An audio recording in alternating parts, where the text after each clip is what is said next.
Kita ulang kembali sejumlah berita pilihan dari Bali.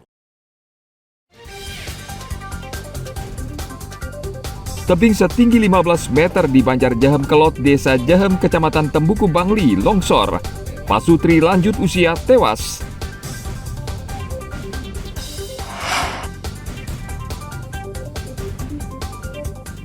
Pasca penyerangan kantor Satpol PP, tim gabungan tetap merazia PSK di Danau Timpe, Kota Denpasar.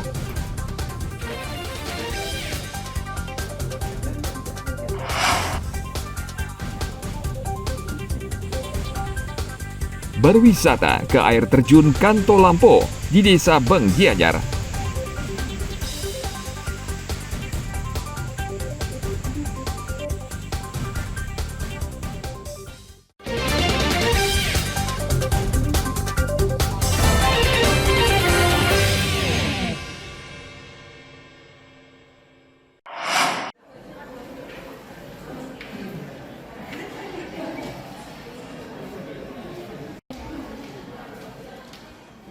Kasus gigitan hewan penular rabies atau HPR di Kabupaten Karangasem tergolong cukup tinggi.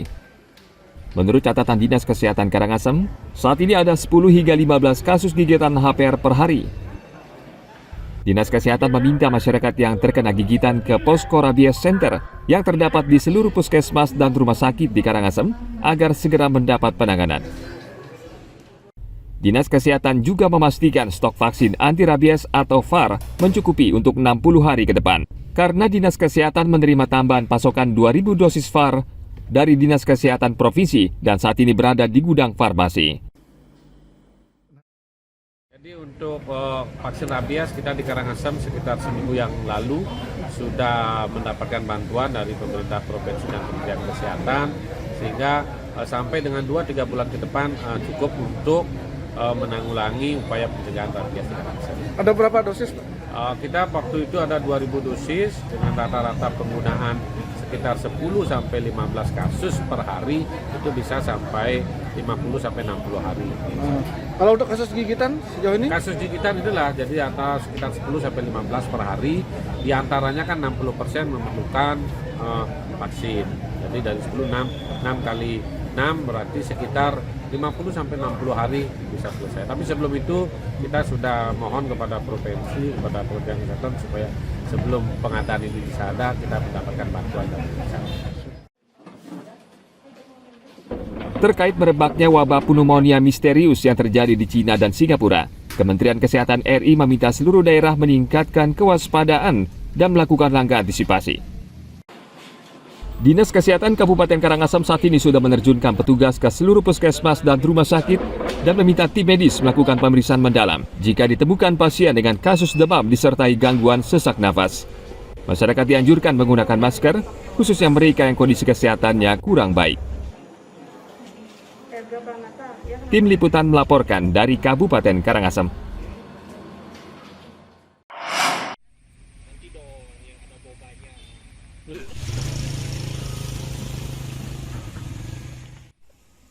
Proyek pembangunan jalan baru Singaraja Mangwitani atau shortcut terus berlanjut kendati cuaca saat ini sudah memasuki musim hujan.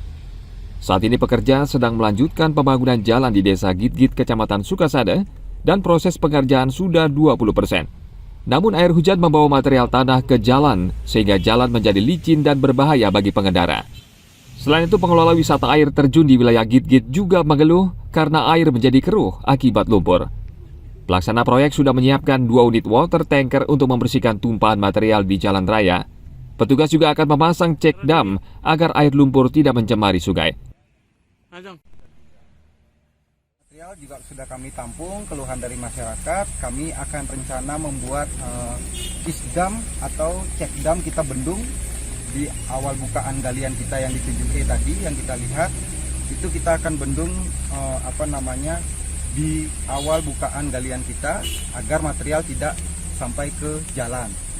Kalaupun ada material ke jalan, kita sudah siapkan tim pembersihan itu 5-10 orang itu standby. Jadi standby terus, jika ada hujan deras, material sampai ke jalan langsung dibersihkan. Water tank kita ada 2 unit juga kita standbykan di lapangan. Jadi pada saat material turun ke jalan itu langsung segera bisa ditangani. Proyek pembangunan saat ini meliputi pembukaan akses jalan dan jembatan sepanjang 155 meter dan pengelola proyek menargetkan proses pengerjaan terus berlanjut hingga mencapai 40% pada Desember mendatang. Tim Liputan melaporkan dari Kabupaten Buleleng.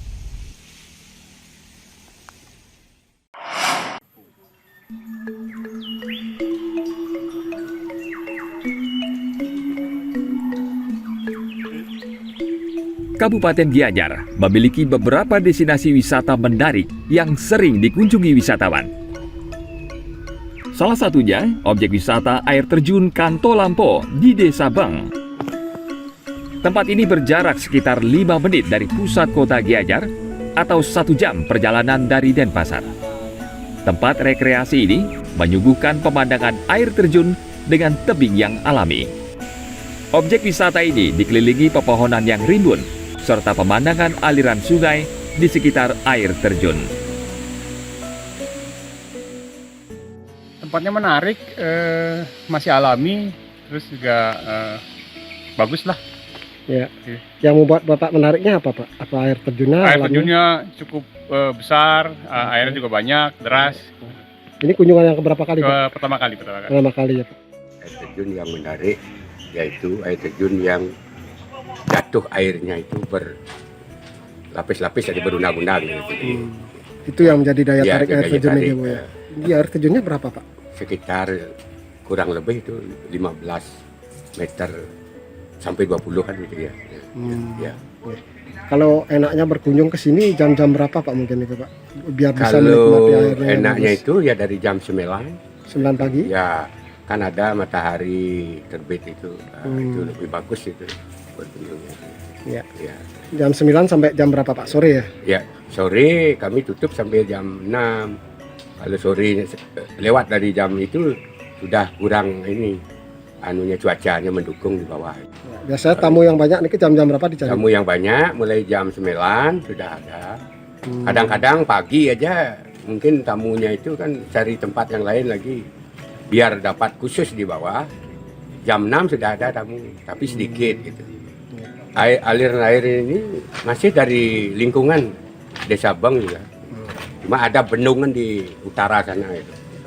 Kalau misal wisatawan mau berkunjung niki harus menuruni berapa anak tangga, Pak? Ya, kurang lebih itu 175 sampai di tempat air terjunnya. Pengunjung disarankan datang saat pagi hari agar dapat menikmati keindahan air terjun beserta sinar matahari yang hangat. Wisatawan yang datang ke tempat ini cukup membayar tiket masuk Rp20.000 untuk dewasa dan anak-anak. Setiap harinya, tempat rekreasi ini dibuka mulai jam 10 pagi hingga 6 sore. Agung Gede Agung melaporkan dari Gianyar. Informasi tadi mengakhiri jumpa kita pagi ini. Atas nama rekan yang bertugas, saya Dana Paramita mengucapkan terima kasih atas kebersamaan Anda.